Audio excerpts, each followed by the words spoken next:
আজকে তোমাদেরকে আমি দেখাবো লোকাল রুই মাছের ঝোল। শীতকাল যেহেতু, তাই জন্যে ফুলকপি আর নতুন আলু, ধনেপাতা, ডালের বড়ি দিয়ে ঝোল। এই দেখো, ফুলকপি আমি গরম জলে ভাপিয়ে নিয়েছি, আলুগুলো কেটে লবণ দিয়ে ধুয়ে নিয়েছি, এখানে ধনেপাতা কুচি করা আছে, মাছ ধুয়ে ভেজে নিয়েছি। এই দেখো, প্রত্যেকটা মাছকে ভেজে নিয়েছি এভাবে লাল লাল করে। আর ডালের বড়িও আগে থেকেই ভেজে রেখেছি। এখানে মশলা আছে জিরা বাটা, আদা বাটা, লঙ্কা বাটা। ব্যাস, জিরা আদা লঙ্কা বাটা দিয়েই এই ঝোলটা হবে। দেখতেই পাচ্ছ তোমরা এখানে কি কি উপকরণ আছে। তো এখন চলো দেখতে থাকি কিভাবে রান্নাটা হয়। এইদিকে কড়াই গরম বসিয়ে রেখেছিলাম, কড়াই গরম হয়ে গেছে। আমি দিয়ে দিলাম এর মধ্যে তেল। দেখো, আজকে মাছের ঝোলটা একটু বেশি তেল দিয়েই করছি আমি, কারণ ঝোলটা একটু তেল তেলে না হলে আমার বর আর আমার মা কেউই খেতে চায় না। মার কথাটা কেন বললাম বলো তো? মা সামনে আছে, মা শুনলে রাগ করবে, কারণ আমার মা একটু কম তেলেই খাওয়া পছন্দ করে। আমার বরের জন্যই একটু বেশি তেল দিয়ে রান্না করতে হয়। এই দেখো, তেলটা দিয়ে দিয়েছি। তেলটা গরম হলে একে একে সব কিছু এর মধ্যে দিয়ে দেব। এই যে কড়াই গরম হয়ে গেছে, তেলও গরম হয়ে গেছে একদম। দেখো, ভাপ উঠছে তেল দিয়ে। এখন এর মধ্যে দিয়ে দেব আগে গোটা জিরে। এখন এর মধ্যে আমি দিয়ে দেব আলু। আগে আলুগুলো ভেজে নিচ্ছি।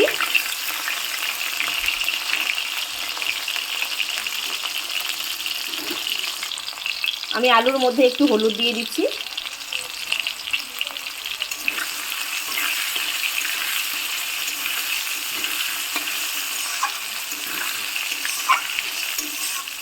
সবার প্রথমে এভাবে জিরা ফোড়ন দিয়ে আলুগুলো ছেড়ে দেবে। আলুটা মোটামুটি ভাজা হয়ে গেলে এরপর দিয়ে দেব ফুলকপিগুলো। আমি আলাদা করে ফুলকপি ভেজে নিচ্ছি না, কারণ আগেই আমি ফুলকপি ভাপ দিয়ে রেখেছিলাম। ফুলকপিটা অনেকটাই নরম হয়ে আছে।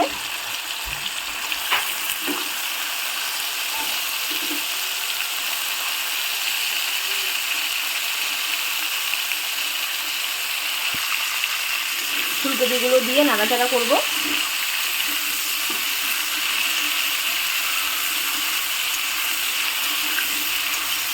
ফুলকপি আর আলু একই সঙ্গে ভাজা হতে থাকবে।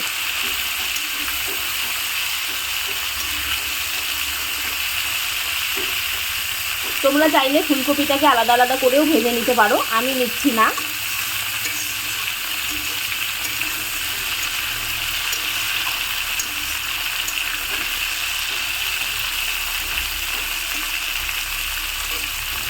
ফুলকপি দিয়ে আমি আরও একটু হলুদ দিয়ে দিলাম, তাহলে ফুলকপির কালারটাও চেঞ্জ হয়ে যাবে। এভাবে দিয়ে মিশিয়ে নাও।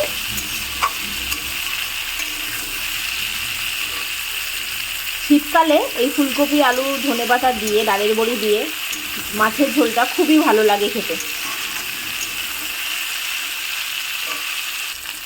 আমার কিন্তু আলু আর ফুলকপি ভাজা হয়ে গেছে। দেখো, তোমরা ঠিক এইভাবে করে ভাজবে, যতটা মনে হয় যে ভাজা হয়ে গেছে ততক্ষণ তোমরা মশলাটা দেবে না। এই দেখো, ভাজা হয়ে গেছে আমার। যেই সাইডগুলো ভাজা হয়নি সেই সাইডগুলো আমি একটু উল্টে দিচ্ছি। এখন আমি এর মধ্যে দিয়ে দেবো মশলা। যারা তোমরা স্কিপ করে দেখেছো ভিডিওটা, মশলা শোনোনি কী কী দিয়েছি, তাদের জন্য আমি আরেকবার বলে দিচ্ছি। এখানে আছে জিরা, লঙ্কা, আদা বাটা।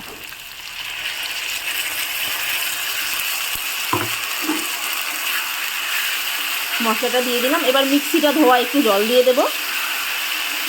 মিক্সির বাটিটা ধোয়া জল দিই।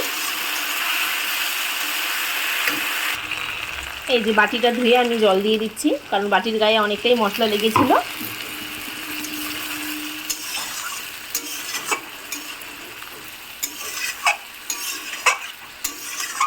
তোমরা যদি কেউ শুকনো লঙ্কা খেতে চাও তাহলে শুকনো লঙ্কাও দিতে পারো এই সবজিটার মধ্যে, ঝোলটার মধ্যে।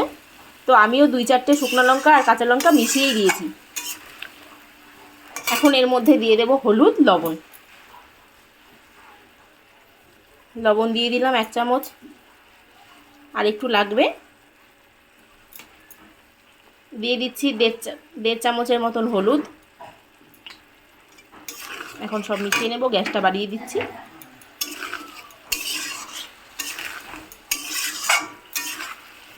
হলুদটাকে মশলার সঙ্গে মিশিয়ে নেবে ভালো করে।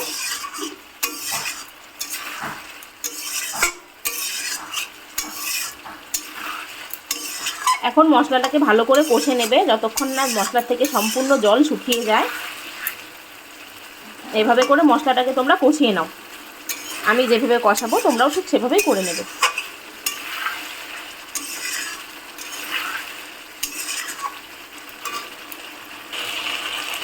এখানে আমি দিয়ে দিয়েছি 1 চামচের মতন চিনি। দেখো মশলাটা কিন্তু এখনও কষানো হয়নি।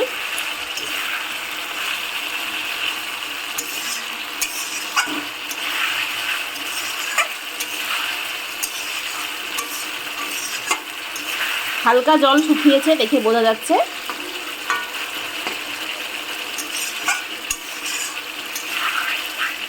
এভাবে 5-7 মিনিটের মতন মশলাটাকে কষাতে হবে। দেখো আমি কিন্তু এখনও মশলাটা কষাচ্ছি, কারণ মশলাটার থেকে জল বের হয়নি এখনও সবটা, আর তেলগুলো ছাড়া ছাড়া হয়ে যায়নি। মশলার থেকে দেখবে তেলটা ছাড়া ছাড়া হয়ে গেছে, তখন তোমরা মনে করবে যে মশলাটা কষানো হয়ে গেছে।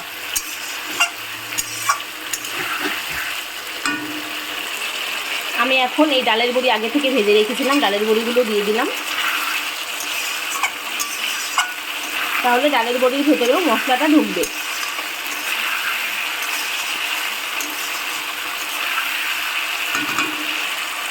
দেখো মশলার থেকে সব জল শুকিয়ে গেছে, এখন তেলগুলোও ছাড়া ছাড়া হচ্ছে। দেখো কিন্তু আরও একটু হবে, এখনও সম্পূর্ণ কষানো হয়নি।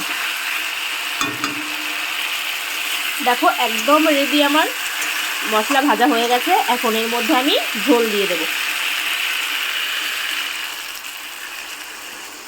আরও একটু ঝোল লাগবে।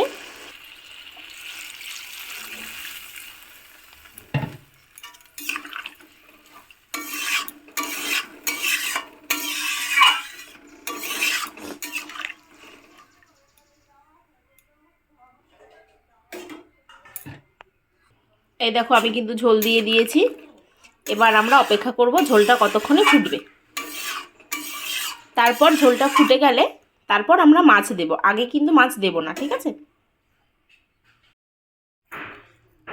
এই যে আমি এখন ঝোল উতলে গেছে, ঝোলের মধ্যে মাছগুলো দিয়ে দিচ্ছি।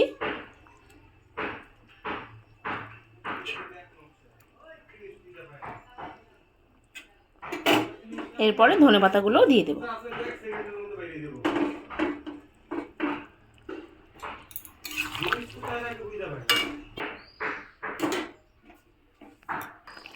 এই যে ঝোলটা এবার একটু ফুটছে, মাছের ভেতরে ঝোল ঢুকবে আর ধনেপাতার সেন্টটা হবে ঝোলে, ব্যাস তাহলেই তোমরা গ্যাসটা বন্ধ করে দেবে। আমিও তাই করব।